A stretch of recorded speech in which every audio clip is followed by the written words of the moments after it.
Hi, I'm Lisanne. I'm here with Ruth. And we're here because Miracle in the Mirror is a channel that we are just really wanting to share the things that God is doing on the earth, the miracles that He does for people, and to see just how good He is and what an amazing Father He is, and how for no reason at all, He will just intervene in our everyday lives in things that and in ways that are unexplainable and unimaginable. But Ruth has an amazing miracle testimony, and she wants to share. Ruth, what happened? I was 19 and a friend of mine and I wanted to hang out and go swimming at her apartment. We did a few things before going to her apartment, and on the way to her apartment, her car started to rattle really badly, and it kept rattling and shaking. And then she had a blowout. Okay. And she pulled over to the left shoulder. Pulls over to the left shoulder when you have a blowout.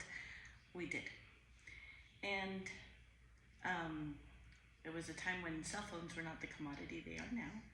So we ran across the freeway and the feeder to call for help. And they said, sorry, you have to be by the car. And I was like, are you serious? The car is on the left shoulder. That means we have to run across the freeway. And they're like, ma'am, it is policy. You must be by your car. So I said, okay. So my friend and I decided to run back across the feeder and back across the freeway. And my friend made it back to the car. And I was between lanes 5 and 6, and I saw a car coming. So I decided, okay, I'm gonna wait. I thought I saw the car slow down, so I decided to proceed. In proceeding, the car hit me, and I shot up, and my friend said it looked like someone had laid me down on the ground because I didn't go flying across the freeway. So let's back up a minute. So you perceived that the car had slowed down, but really it was going like full throttle. And when it hit you, you mentioned you pointed at your leg, so you felt the impact like on your leg. And then you like flew directly up. Your friend witnessed you flew directly up, and then when you came back down, you didn't like fall down like smack. No. It was more like a laid down situation. Yeah. According to my friend, she said it looked like someone had laid me down. Yeah. I can imagine she was terrified, like watching this scene. Yeah. So then when you were laying down, what happened next? I believe that the person that hit me stopped and prayed. A random lady stopped and prayed. And a doctor stopped, assisted, and prayed. And the tow truck driver was in ministry school. And he actually changed her tire and then towed her car to her apartment and then drove her to the hospital that I was at and didn't charge her a dime. But he noticed that she was in no condition to drive, so he did all of those things. Wow. So when you get to the hospital, I mean, what condition are you in? Honestly, I don't really even remember. I don't remember the ride in the ambulance. So the ambulance came to the scene, took you to the hospital, and you don't remember anything from after being hit? So you mentioned those 3 people praying for you. Is that what she told you, or? She said that only the one person in the middle had laid me out and started to really pray over me. But I believe that the person that hit me must have been by his car, probably praying. And I'm going to believe that the one that was a doctor must have been an angel that she did not see, because I felt that there was an angel or a doctor that was assisting and praying. And she said there was no doctor. Okay, so when you started telling us the story, you said a doctor stopped. So in actuality, you're the only one that's seen the doctor. Yeah. Your friend doesn't recall a doctor showing up at all. No. Wow. And you then got to the hospital, and do you start remembering once you're at the hospital? Yeah, I remember my friend telling me that she was going to kill me, and she kept repeating, I'm going to kill you, I'm going to kill you, I'm going to kill you. I'm like, okay. And the nurses, they come in, they ask you what your name is. And so I tell them my first and last name, and they came in. I was getting annoyed with them. And the third time that they came in, I gave them my full name, and then they didn't bother me again. So I was kind of glad. Yeah. And then, and they said there's no answer on the phone number that was given to them. And I knew that my friend only had my direct line at home. And I said, my parents are not going to, get that, go to get my phone and answer it. They don't do that. And they're not even home. They're at a prayer meeting right now.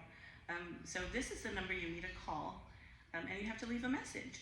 And so they turned to my friend and asked her, is this correct? And my friend just kind of went, okay. But they called and they left a message. Okay. And so what was going on as far as your health at the hospital? I mean, you mentioned them asking you about your name and things, but what was going on? What were the doctors saying about your body? Well, I'm guessing they took me to do a CAT scan and all of that, and x-rays and everything. They actually checked me into the hospital. I was admitted at 6:30 in the morning. And my parents were at the prayer meeting. And what's amazing is at the prayer meeting, my dad was in charge of them. And he, that night they were actually praying and reading Psalm 91. Okay. And then he said, let's just go ahead and pray and thank the Lord for the things that he has done, what he is doing, and what he's going to do. And they had no clue about me being in the hospital at that time. So when they got home, and my mom, who almost never listens to the messages immediately when she gets home, that day she immediately listened to the messages. And she was like, we need she was telling my dad, let's hurry up and get to the hospital because I want to go to her before she dies. I want to say bye to her before she dies. Oh my gosh. Why did she assume that? I don't know. That's crazy. But that's what she said, and that's what she thought. And so they got there, and their pastor actually got to the hospital before they did. Mm. I don't know. I know my feet were cold, and I was complaining to please cover my feet and everything. And then they discharged me at 9:30 in the morning.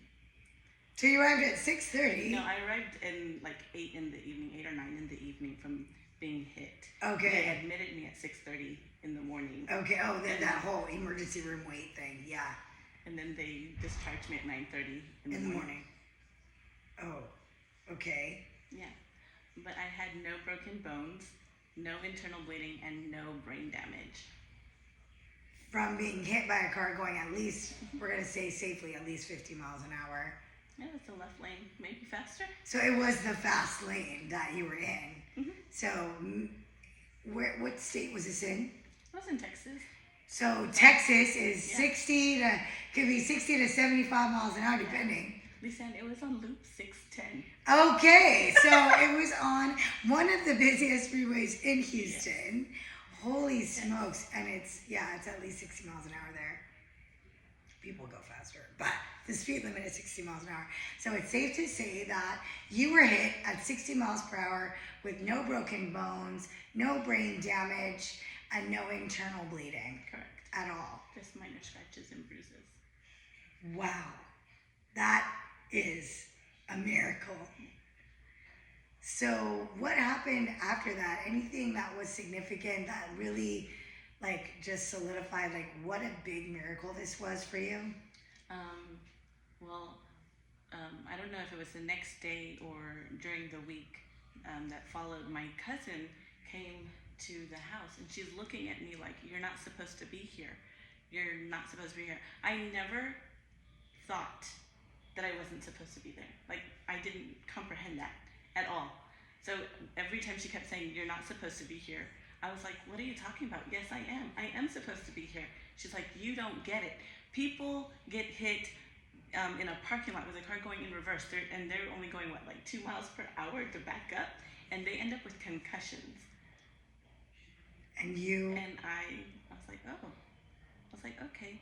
And also the next night, on Friday night, because that happened to me on Thursday, but Friday night, a lady ran across the freeway, just like I did, was hit by a car, just like I was, but she died instantly.